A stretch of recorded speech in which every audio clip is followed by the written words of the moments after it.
Harta kita orang kaya, kita orang punya, kita imamahnya besar sebagai apa, ilmu mantap apapun, gak ada artinya kalau dalam hati kita itu gak ada kecintaan sama Rasul. Ya. Jadi kalau kita cinta sama Rasul, ditanya apa kita cinta sama Rasul? Cinta nggak? Tak. Kita sayang sama Rasul, sayang. Cinta sama sayang sama Rasul, nggak cukup kita melaksanakan perintahnya Allah Subhanahu Wa Taala, mengikuti sunnahnya Rasul Shallallahu Alaihi Wasallam. Sholat sudah jelas wajib dari Allah Subhanahu Wa Taala. Sunnah-sunnahnya jelas juga ada dari Rasul Shallallahu Alaihi Wasallam. Tapi mampu gak kita menyakiti atau mampu gak kita gak menyakiti Allah dan gak menyakiti Rasul Shallallahu Alaihi Wasallam? Kalau kita mampu gak menyakiti Allah, contohnya, iya kita sholat 5 waktu, kita melakukan sunnah, tapi maksiat jalan kira-kira Allah Subhanahu Wa Taala suka apa kagak? Suka apa kagak? Kagak. Tidak suka, ya kan? Iya kita jalan perintah Allah, sholat 5 waktu, tampil bil ma'ruf. Tapi yang hauna 'anil fahsya'i wal munkar enggak. Ya maaf, hubungan sama Allah. Allah tergantung perasaan daripada hambanya. Kalau kita dekat sama Allah lebih dekat daripada urat nadi kita. Ya. Jadi kalau kita cinta sama Allah, cinta sama Rasul, tidak cukup menjalankan perintahnya Allah Subhanahu Wa Taala. Kita harus bisa mencegah. Minimal kita seperti apa? Nah, waktu yang begini. Di saat mereka anak-anak muda, orang-orang tua yang asik, malam hari ini belum tentu mereka bisa berkumpul di tempat ini. Mungkin lagi main remi, ya kan? Mungkin lagi main apa? Atau yang anak muda mungkin lagi pacaran dan lain sebagainya. Makanya Umar tadi bilang, ketika kita disayangi sama Allah, Allah akan jaga kita dengan cara seperti apa? Ada. Ini acara termasuk bukti kalau Allah Subhanahu Wa Taala cinta sama kita. Ya, kalau kita cinta sama Allah, udah biasa pasti makhluknya, betul nggak? Kita sayang sama Rasul, kita cinta sama Rasul, jelas kita ini membaca Rasul. Tapi ada nggak kira-kira kalau bisa mendeteksi Rasul itu sayang sama kita? Cara mendeteksi paling mudah, yakni apa? Dalam satu tempat kita banyak bersalawat, banyak mengingat sama Rasul Shallallahu Alaihi Wasallam. Itu bukti kalau Rasul Shallallahu Alaihi Wasallam cinta sama kita orang. Tapi dokter ada bisa ambil lisannya ini suruh. Jadi keluar kita dari mulut kita itu gak ada perkataan yang kotor melainkan salawat itu dan lain sebagainya.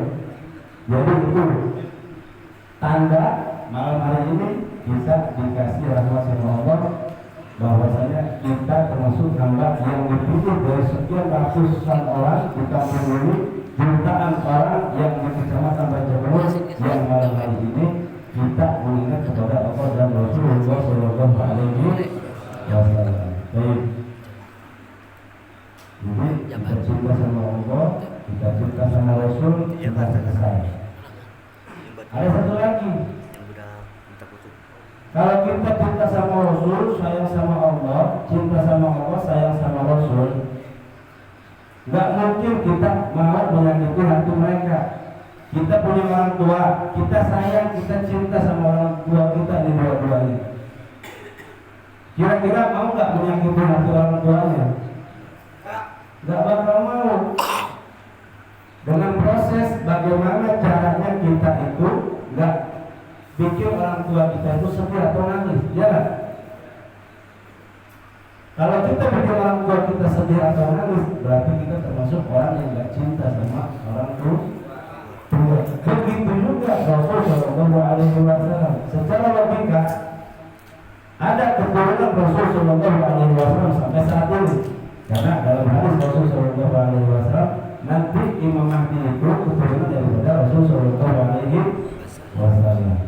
Jadi pernah. Sekalipun di Basir kemarin Karbala hari Asyura kita memperingati itu banyak dari Sayyidina Husain keturunannya dihajar habis-habisan sampai nggak ada yang tersisa terkecuali Sayyidina Imam Ali Zainal Abidin bin Imam Husain bin Ali bin Abi Thalib Zawjul Fatimah Zahra binti Rasulullah sallallahu alaihi wasallam.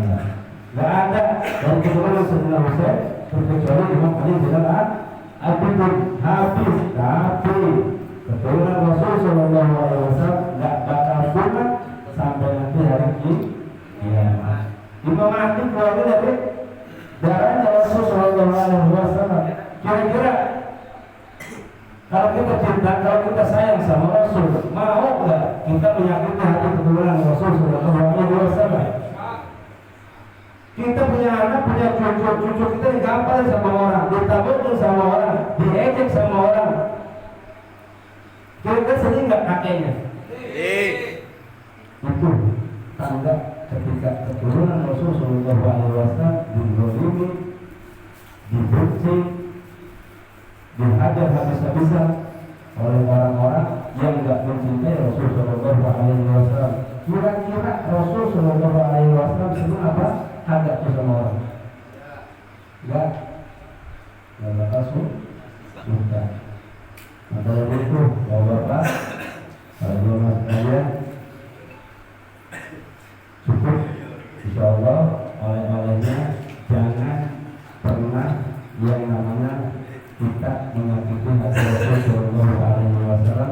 Caranya dengan kita mencintai keluarga Rasul sallallahu alaihi wasallam. Mudah-mudahan Allah Subhanahu wa taala berikan keberkahan, berikan kemanfaatan kepada perkumpulan ini dan keluar kita dari tempat ini. Mudah-mudahan Allah Subhanahu wa taala berikan rahmat kepada kita, keluarga kita yang lagi sakit Allah Subhanahu wa taala sembuhkan, yang mengalami segala dalam masalah Allah Subhanahu wa taala sahihkan, mudahkan dalam prosesnya, dan mudah-mudahan kita Allah Subhanahu wa taala dijadikan sebagai hamba yang masuk dalam tanda hamba yang benar-benar mencintai Rasul sallallahu alaihi wasallam. Wallahu a'lam bishawab. Assalamualaikum warahmatullahi wabarakatuh.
merupakan sebagian dari ini.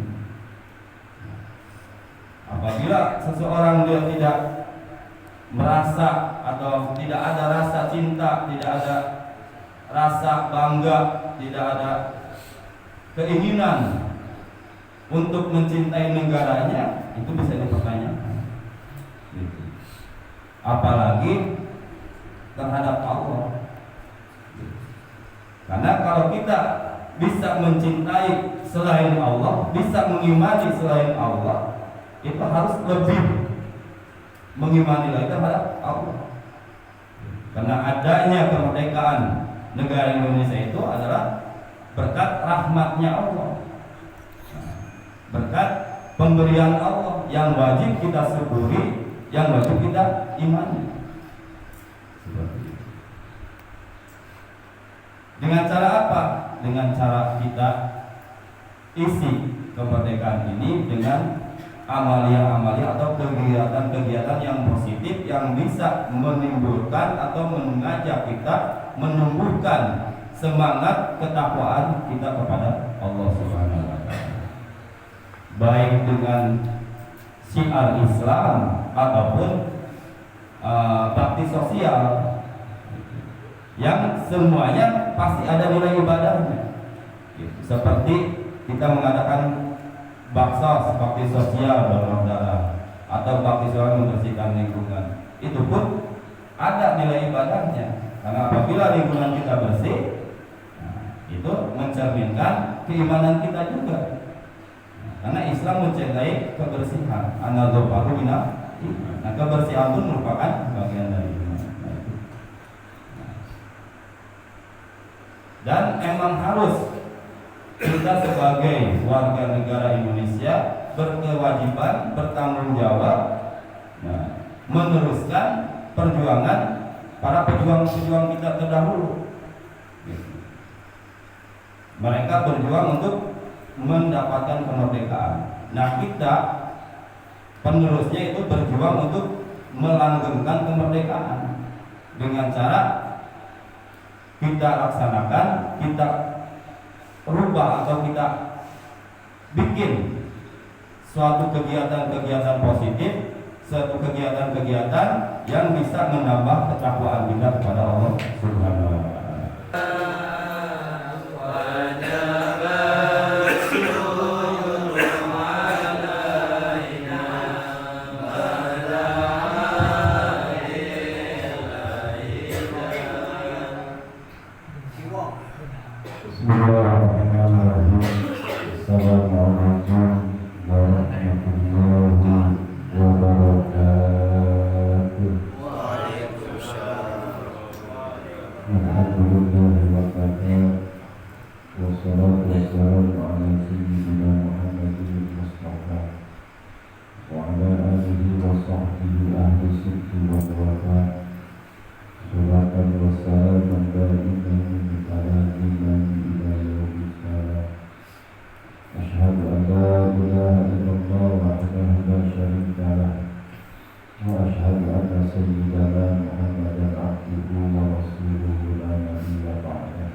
Biasanya matas bisa langsung mulai karena ditargetkan jam 11 beres. Tapi tadi dia sudah jam 9, jadinya jam 11.10. Maka saat ini cara penting udah namanya kali 15 menit insya Allah. Saya sama bonusnya. Hadirin jamaah rahimakumullah. Berbicara tentang kemerdekaan tadi mesti bahas Ustaz Sulaiman, bahwa merdeka adalah terbebas dari segala bentuk kejahatan, terbebas dari segala bentuk musuh apapun tetap dalam merdeka.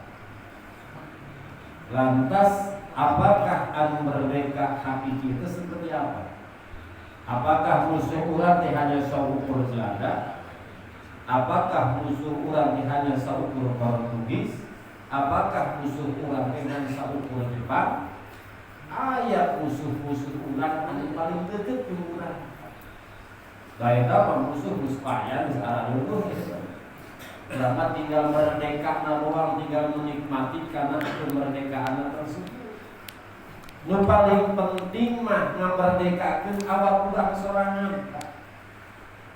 Karena musuh-musuh anu paling gencar nyaeta ngajajah karena awak urang teh eta musuh-musuh terdekat urang. Dia Belanda mah semua wanita deui aya nama. Jepang semua wanita deui. Semua wanita di Indonesia ya malampir barisan kalahibeur urang. Dapat tingkir. Jadi mau dibalikin mari kamu luar ya Kapten Amerika kok. Tapi tadi ngomong kameng gitu. Bener. Di Indonesia tuh malah bisa diperpakai siu, pakai nyewek bisa lagi bisa. Nyambung oleh pula. Tapi musuh anu paling penting kurang dikalahkan itu mana? Musuh anu terdekat yang kurang. Hitung jauh-jauh ngaji mun. Cek Syekh Usman bin Hasan bin Ahmad Asy-Syakir bin kitab Duratun Nasihin ngajelaskeun aya 4 musuh terdekat urang anu wajib urang dimusuhi. Lamun teu bisa ngelehkeun kana musuh tersebut, maka urang bakal cilaka lain hanya di dunia, tapi cilaka di akhirat. Menarik urang mah kabayangkeun musuh teh jelema mawa senapan, bari majang paring panah eta musuh kan. Padahal musuh teh loba. Nu paling inti musuh terdekat urang anu dielehkeun. Tadi cek Syekh Usman bin Hasan bin Ahmad Asy-Syakir dina kitab Duratun Nasihin aya 4 musuh anu urang wajib dilawan atau wajib dijauhi urang. Anu kahiji mana? Ad-dunya. Anu kahiji teh dunya. Wah kunaon dina Ustaz Asep musuh kunaon dunya pun dimusuhan ku urang, da urang hirup di dunya. Nya urang jadi musuh dunya teh kan urang teh hirup di dunya. Artinya anu disebut musuh dunia teh disebut musuh teh tergantung orang menyikapi karena dunia tersebut.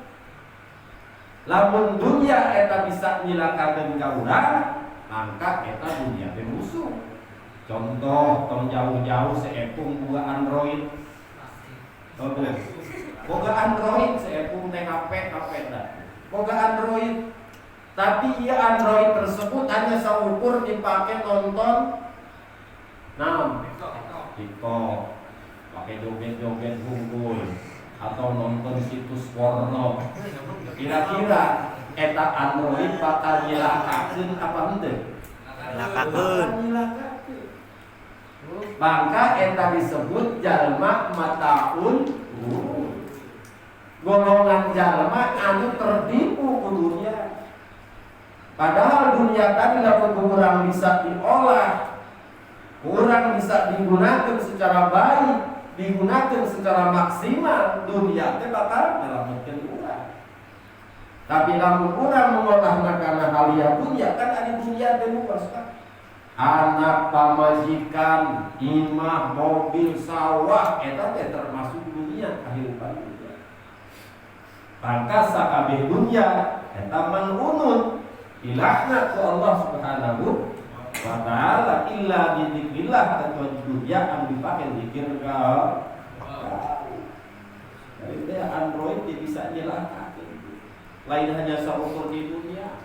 Di dunia kan nempos situs porno, polisi nempuan dicilaka di dunia. Benar? Ya hiji. Maka golongan seperti itu teh eta disebut golongan mata'ul ghurur anu hidupna tertipu ku dunia. Ayat dari mana dunia eta bisa nyilakakeun? Aya oge golongan jalma anu ngamanfaatkeun dunia hanya saukur jadi hiburan. hanya jauh terjadi kesenangan. Contoh epung deui bae. Epung deui wae boga Android, boga HP yang ukur dipake main game sapopoena. Hanya saukur dipake main game bola, game naon wae. Tah ieu HP tersebut teh hanya saukur jadi kesenangan belaka. Hanya saukur jadi permainan belaka, maka golongan tersebut disebut lahun walaibun.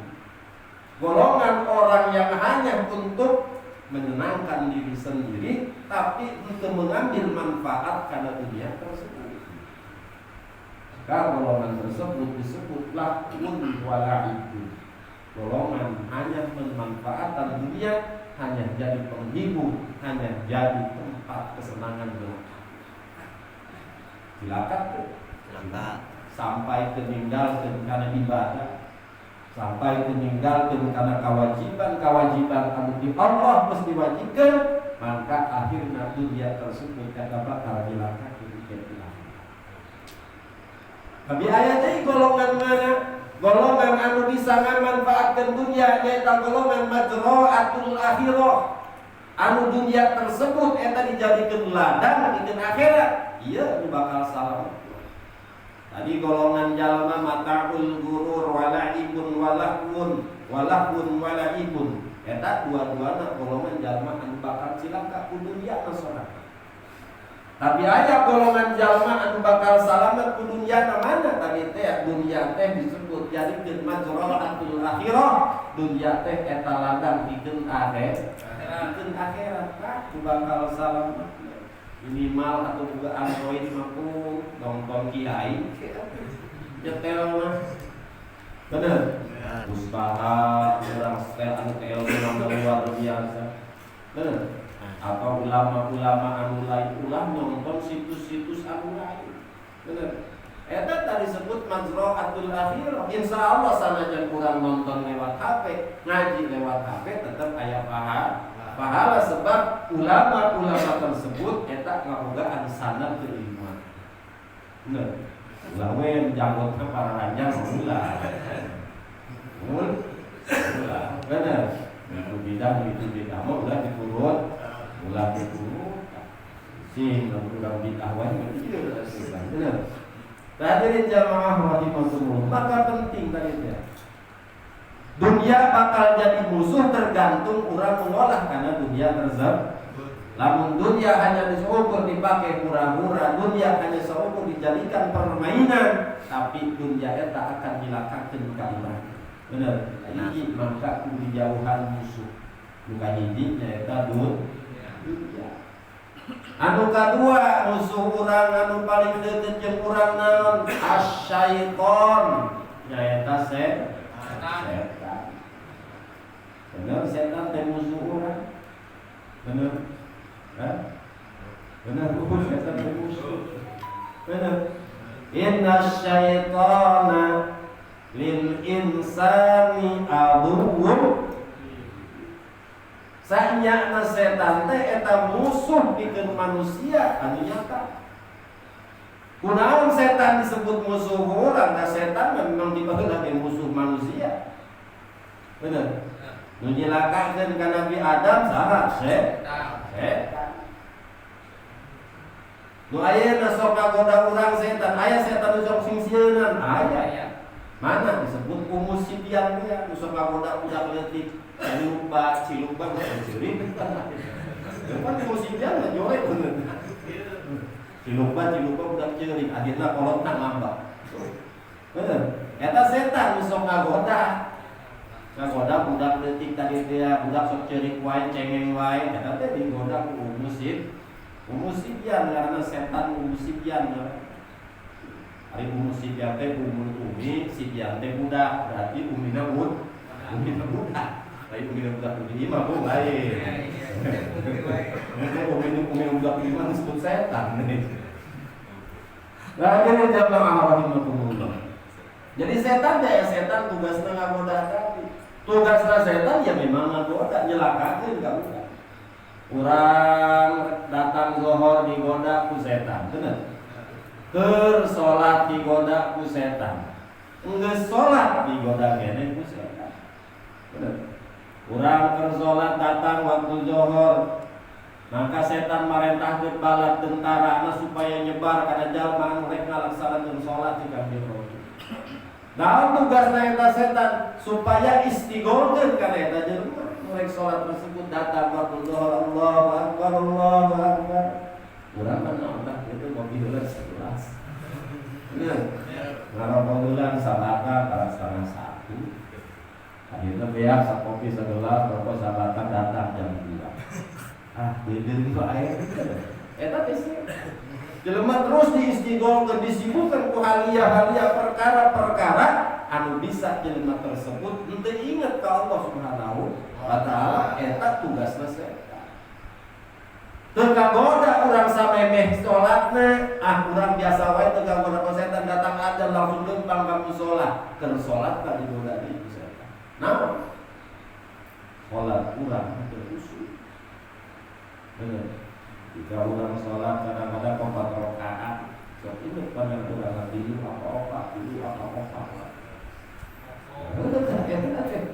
Akhirnya kurang dulu kurang ini obat lebih dijahit. Itu kan akhirnya. Taitan termasuk godaan setan, maka dipikir diatur Pak. Lamun urang geus ragu karena hitungan rakaat, maka dianjurkan sujud sahwi. Eta karena ragu doang, Pak geus dianjurkan sujud sahwi. Lamun urang geus ragu we kana hitungan rakaat, geus sunahkeun sujud sahwi. Dianjurkan sujud sahwi. Lamun urang geus ragu tah kana hitungan rakaat geus dianjurkan salat sujud sahwi. Eta teh pikir. Eta setan tugasna seperti itu. Beres urang teu kagoda dina salatna, beres salatna digoda deui ku setan. Sia ayeuna mah ku aing teu kagoda dina salat tetap sanggeus salatna cek dina kitab ulama nerangkeun lamun jalma tos salat teu ngadoa datang turun malaikat ucapkeun naon malaikat. Jalma anu teu ngadoa tos salat eta jalma anu paling rugi. Urang mah salat rekor leumpang dan itu ngadoa teu ngawiri henteu. Itu kan aya mangkara kawin dan bahwa kintun saja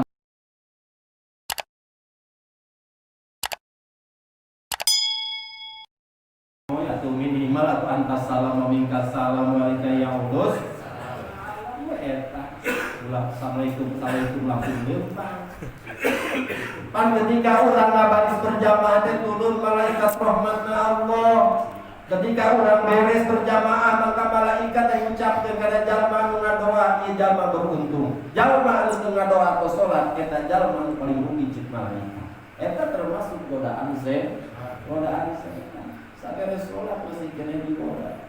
Karena memang tugasna setan teh nyaeta ngajerumuskeun manusia supaya urang cilaka asup ka neraka Allah Subhanahu wa taala.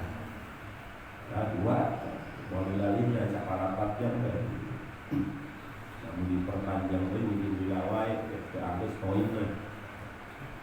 Terus anu katilu musa urang nyaeta syaitul insi setan manusia Pak. Di setan manusia dengan wujuhuhum kal adamiyin wa qulubuhum qulubus syayatin. Eta sebut setan manusia. Beungeut nama beungeut jelema, tapi hatena hate setan. Atuh setan jin mah diayakeun musik ke kalapur Pak. Bener. Setan lamun setan jin ku urang dibacakeun ayat kursi, dibacakeun bismillah ngaprit Pak. Bener. Bisa di tempat kasurupan dibacakeun bismillah atuh kana ngamprit atuh bismillah eta asal. Bener. Aduh, kan bismillah ge aya awurna aya ijazah nampak 14.000 saja 4 geting 14.000 bismillah. Saya ijazah bismillah anu sapeting eta dina sawaktu 14.000 hitungan wiridana 14.000 bismillah. Tapi dari bismillah lain. Dari bismillah. Bismillahirrahmanirrahim.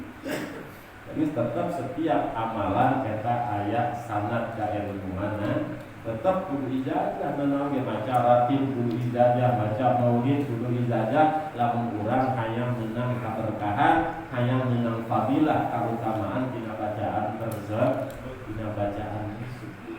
Beda setan jin jeung setan manusia, kita di setan manusia mah ketika urang dibacakeun ayat kursi, dibacakeun ayat-ayat Al-Qur'an, dibacakeun ayat-ayat ruqyah, maka setan teh bakal ngapik terdidik.